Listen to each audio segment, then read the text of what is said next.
நடக்க இருக்கும் 2025ஆம் ஆண்டுக்கான உள்ளூராட்சி சபை தேர்தல்களிலே ஜனநாயக தமிழ் தேசிய கூட்டணியினுடைய வேட்புமனுக்கள் அநீதியான முறையிலே நிராகரிக்கப்பட்ட பின்னர் நாங்கள் நீதிமன்றத்தை நாடி நீதிமன்றத்திலே நாங்கள் சமர்ப்பித்த மனுக்களை ஏற்றுக்கொண்டு மேல்முறையீட்டு நீதிமன்றத்தினாலே எங்களுடைய வேட்புமனுக்கள் ஏற்றுக்கொள்ளப்பட வேண்டும் என்ற தீர்ப்பை அடுத்து எங்களுடைய வேட்புமனுக்கள் ஏற்றுக்கொள்ளப்பட்டு யாழ்ப்பாண மாவட்டத்திலே 9 சபைகள் நிராகரிக்கப்பட்டிருந்தன. அனைத்து சபைகளும் ஏற்றுக்கொள்ளப்பட்டு கிளிநொச்சி மாவட்டத்திலும் பிறப்பு சான்றிதழ் காரணமாக நிராகரிக்கப்பட்ட மனுக்களும் ஏற்றுக்கொள்ளப்பட்டு மன்னாரிலே மாந்தையிலே சத்திய பிரமாணத்திலே ஏற்பட்ட சிறிய தவறு காரணமாக நிராகரிக்கப்பட்ட வேட்புமனுக்களும் ஏற்றுக்கொள்ளப்பட்டு நாங்கள் இப்பொழுது பரிபூர்ணமாக அனைத்து சபைகளிலும் எங்களுடைய வேட்பாளர்கள் களமிறங்கி இருக்கிறார்கள். குறிப்பாக யாழ்ப்பாணம் மாவட்டத்திலே நிராகரிக்கப்பட்ட அனைத்து வேட்புமனுக்களும் ஏற்றுக்கொள்ளப்பட்டு ஜனநாயக தமிழ் தேசிய கூட்டணியின் சங்கு சின்னத்தில் போட்டியிடுகின்ற வேட்பாளர்கள் அனைவர் இப்பொழுது களத்திலே தேர்தல் வேலைகளில் மும்முரமாக ஈடுபட்டு கொண்டிருக்கிறார்கள். எங்களுக்கு ஏற்பட்ட அநீதியை நாங்கள் நீதிமன்றத்தினூடாக வெற்றிகரமாக எங்களுக்கு சார்பாக நாங்கள் நிலைநாட்டி இருக்கிறோம். இந்த தேர்தலிலே மக்கள் அணிதிரண்டு தமிழ் தேசிய கட்சிகளுக்கு வாக்களிக்க வேண்டும். ஜனநாயக தமிழ் தேசிய கூட்டணி, தமிழீழ விடுதலை இயக்கம், ஜனநாயக மக்கள் விடுதலை முன்னணி, ஈழ மக்கள் புரட்சிகர விடுதலை முன்னணி, சமத்துவ கட்சி, போராளிகள் ஜனநாயக போராளிகள் கட்சி, அதே போன்று 12 சுயேட்சை குழுக்களை உள்ளடக்கிய சுயேட்சை குழுக்களின் ஒன்றியம் ஆகியவர்களை ஒருங்கிணைத்து வேறு பல தனி உறுப்பினர்களையும் சமூக அமைப்புகளையும் ஒன்றிணைத்து ஒரு பலமான கூட்டணியாக தேர்தலில் களமிறங்கி இருக்கிறது. ஒற்றுமையை விரும்புகிற மக்களும் அதே போன்று உள்ளூராட்சி அபிவிருத்தியை நிலைநிறுத்த விரும்புகின்ற மக்களும் ஜனநாயக தமிழ் தேசிய கூட்டணியின் வேட்பாளர்களை தெரிவு செய்ய வேண்டும் என்று இங்கு நான் கோரிக்கை முன்வைக்கிறேன். அதே போன்று தமிழ் தேசிய கட்சிகளை நீங்கள் கருத்திலே கொள்ள வேண்டும்.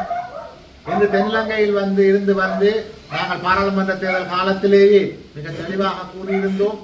வழங்கப்படுகின்ற வாக்குறுதிகளை நம்பி வாக்களிக்க வேண்டாம் என்று. இன்று அரசியல் கட்சிகள் விடுதலை, பயங்கரவாத தடை சட்டம் சம்பந்தமான விடயங்கள் என்பவை இன்றும் பயங்கரவாத தடை சட்டத்தில் நீக்கப்படவில்லை. இன்றும் அரசியல் கைதிகள் விடுதலை நிராசையாகி இருக்கிறது. காணிகள் விடுவிப்பு நடைபெறவில்லை. இப்படியாக வழங்கப்பட்ட வாக்குறுதிகள் எல்லாத்தையும் நிராகரித்ததோடு மாத்திரமல்லாமல் தங்களுடைய சபையிலே இருந்து அனுப்புகின்ற வேண்டுகோள்களை கண்ணை மூடிக்கொண்டு கையெழுத்து போடுவதாக ஜனாதிபதி ஒரு கருத்தை தெரிவித்திருக்கிறார். கடந்த காலங்களிலும் தங்களது கட்சிகளில் இருந்து அனுப்பப்பட்ட வேண்டுகோள்களை சபைகளிலிருந்து கண்ணை மூடிக்கொண்டு கையொப்பமிட்டதால் தான் நாடு இந்த முறையான வங்குரோத்து நிலைக்கு அடைந்தது என்பதை அவர் மறந்துவிடக்கூடாது. அதிலிருந்து மீளுவோம், நாங்கள் ஒரு சிஸ்டம் சேஞ்சை கொண்டு வருவோம் என்று சொல்லி இப்பொழுது மீண்டும் கண்ணை மூடிக்கொண்டு கையெழுத்து போடுவோம் என்ற கருத்தை விதைத்திருப்பதானது அபாயகரமான சபை நிர்வாகத்தையே எடுத்து காட்டுகிறது. இன்று கையிட்டு விகாரை போன்று நாளை எங்களுடைய இடத்திலே ஒரு விகாரை அமைக்கப்பட வேண்டும் என்றோ அல்லது ஒரு கோவில் இடிக்கப்பட வேண்டும் என்றோ ஒரு கோரிக்கை சபையில் இருந்து அனுப்பப்பட்டால் அதை கண்ணை மூடிக்கொண்டே கையெழுத்து போடுகின்ற அபாயம் காணப்படுகிறது. ஆகவே மக்கள் மிக அவதானமாக இந்த முறை வெற்றி வாக்குறுதிகளை வழங்குபவர்களை நிராகரித்து தமிழ் தேசிய பரப்பிலே பயணிக்கின்ற கட்சிகளுக்கு உங்களுடைய ஆதரவை வழங்க வேண்டும். அதுவும் பல கட்சிகளையும் பொது அமைப்புகளையும் ஒருங்கிணைந்து தேர்தலிலே களமிறங்கி இருக்கின்ற ஜனநாயக தமிழ் தேசிய கூட்டணியை நீங்கள் ஆதரிக்க வேண்டும். ஒரு தொலைக்காட்சி நேர்காணலிலே ஆளும் தரப்பிலிருந்து ஒரு பிரமுகர் தாங்கள் யாழ் மாநகர சபையிலே செய்ய வேண்டிய அபிவிருத்திகள் என்ன என்று ஆராய்ச்சி செய்திருப்பதாக சொல்லியிருக்கிறார். அவர் இப்பொழுதுதான் ஆராய்ச்சி செய்து ஆய்ந்து கொண்டிருக்கிறார்கள். ஆனால் 2016ஆம் ஆண்டிலிருந்து நாங்கள் பல்வேறு விதமான அபிவிருத்தி திட்டங்களை நாங்கள் எங்களுடைய யாழ்ப்பாண மாவட்டத்தினுடைய அபிவிருத்தி கருதி உள்ளூராட்சி சபைகளின் அபிவிருத்தி கருதி அரசாங்கத்திற்கு சமர்ப்பித்திருந்தோம். பல திட்டங்கள் அனுமதி வழங்கப்பட்டிருந்தாலும் நிதியின்மையினாலே அவை நடைமுறைப்படுத்தப்படாமல் இருக்கின்றன. ஆகவே அபிவிருத்தி என்பது அதற்கான திட்டமிடல், அவற்றை செயலாற்றக்கூடிய அனைத்து தகுதிகளும் எங்களிடமும் இருக்கின்றது. நாங்கள் சிறந்த முறையில் அவற்றை கடந்த காலங்களில் கையாண்டிருக்கிறோம். பல அபிவிருத்தி திட்டங்களை நாங்கள் இங்கு கொண்டு வந்து நிறைவேற்றி இருக்கிறோம். ஆகவே புதிதாக வந்து ஆளும் கட்சியிலிருந்து வருபவர்களுக்குத்தான் அபிவிருத்தி செய்ய தெரியும் என்ற கருத்தை ஏற்றுக்கொள்ள முடியாது. மக்கள் இவற்றை தெளிவாக புரிந்து கொண்டு தேசிய கட்சிகள், தமிழ் தேசிய கட்சிகளுக்கு நீங்கள் வாக்களிக்க வேண்டும். அதுவும் ஜனநாயக தமிழ் தேசிய கூட்டணியின் வேட்பாளர்களுக்கு வாக்களிக்க வேண்டும் என்று கூறி விடைபெறுகிறேன். நன்றி.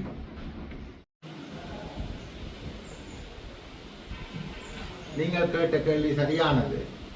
இன்று தையிட்டி விகாரை அரசாங்கத்தின் இப்பொழுது இருக்கக்கூடிய அரசாங்கத்தின் காலத்தில் நிர்மாணிக்கப்படவில்லை என்று தற்பொழுதுள்ள அரசு தரப்பிலான பாராளுமன்ற உறுப்பினர் ரஜீவன் ஜெயச்சந்திரமூர்த்தி தெரிவித்திருக்கிறார். நான் கேட்கிறேன், விகாரை கட்டப்படவில்லை, ஆனால் அதில் புதிதாக கட்டப்பட்ட மண்டபம், அது திறப்பு விழா நடந்தது உங்களுடைய ஆட்சி காலத்தில். உண்மையாக தமிழ் மக்களுடைய வாக்குகளை பெற்று இனவாதமின்றி செயற்படுபவர்களாக இருந்திருந்தார் இந்த புதிய கட்டட வளாகம் திறக்கப்பட்டிருக்காது, புதிய கட்டடம் கட்டப்பட்டிருக்காது. ஆகவே உங்களுடைய கருத்து ஏற்றுக்கொள்ளப்பட முடியாத ஒன்று. மக்கள் இதிலே தெளிவாக இருக்க வேண்டும். இந்த மண்டப கட்டுமானம் அல்ல, வேறு கட்டுமானங்களும் வருவதற்கான அபாயம் காத்திருக்கிறது. ஆகவே இந்த இனவாத செயற்பாடுகளிலிருந்து தப்பித்துக் கொள்வதற்கு எங்கள் இனத்தை உறுதி செய்ய தமிழ் தேசிய கட்சிகளுக்கு நீங்கள் வாக்களிக்க வேண்டும். ஜனநாயக தமிழ் தேசிய கூட்டணியின் முக்கிய பிரமுகர் சுரேன் குருசாமியினுடைய சந்திப்பு யாழ்ப்பாணத்தில் இன்றைய தினம் இடம்பெற்றது.